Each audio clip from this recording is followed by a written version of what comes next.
অপহরণ করে মুক্তিপণের টাকা না পেয়ে 9 বছরের তৃতীয় শ্রেণীর মাদ্রাসার শিক্ষার্থী শাকিলকে শ্বাসরোধ করে হত্যা করা হয়। এই ঘটনায় পুলিশ 3 জনকে আটক করেন। মঙ্গলবার বিকেলে লালমনিরহাট সদর উপজেলার গুকুরা ইউনিয়নের 4 নং ওয়ার্ডের ফকিরটারি গ্রাম থেকে সেফ ট্যাঙ্কের ভিতর থেকে 9 বছরের শিশু শাকিলের মরদেহ উদ্ধার করা হয়।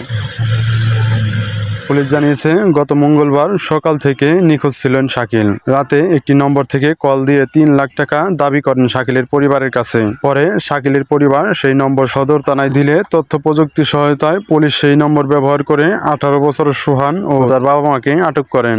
রাতভর জিজ্ঞাসাবাদে বিভিন্ন রকম তথ্য দিয়ে সর্বশেষ তারা শাকিলকে হত্যা করে সুপারির কাছে রেখে দেওয়ার কথা স্বীকার করেন। তাদের দেওয়া তথ্য মতে বুধবার বিকেল থেকে লালমনিরহাট সদর থানার পুলিশ, ডিবি পুলিশ ও সেনাবাহিনী সহায়তায় বাড়ির পিছনে সেপটিক ট্যাঙ্ক থেকে মরদেহ উদ্ধার করে। মরদেহ উদ্ধার করার সময় আশেপাশের মানুষের আহাজারিতে ভারী হয়ে ওঠে। ময়নাতদন্তের জন্য শাকিলের মরদেহ সদর হাসপাতালে নিয়ে যাওয়া হয়। নিহত শাকিলের বাবা শফিকুল ইসলাম, তিনি তার আরেক সন্তানকে নিয়ে চট্টগ্রামে থাকেন। শাকিলের মা একজন দৃষ্টি প্রতিবন্ধী। শাকিল তার নানির সাথে লালমনিরহাটে থাকতো এবং পার্শ্ববর্তী একটি মাদ্রাসায় 3য় শ্রেণীতে পড়ালেখা করত। এ বিষয়ে লালমনিরহাট সদর সার্কেল এসপি ফজলুল হক জানান, তথ্য প্রযুক্তির সহায়তায় 3 জনকে আটক করার পর রাতভর জিজ্ঞাসাবাদ করা হয়। জিজ্ঞাসাবাদ শেষে তাদের দেওয়া তথ্য মতে সদর উপজেলার ফকিরহাটি থেকে শাকিলের মরদেহ উদ্ধার করতে সক্ষম হয়।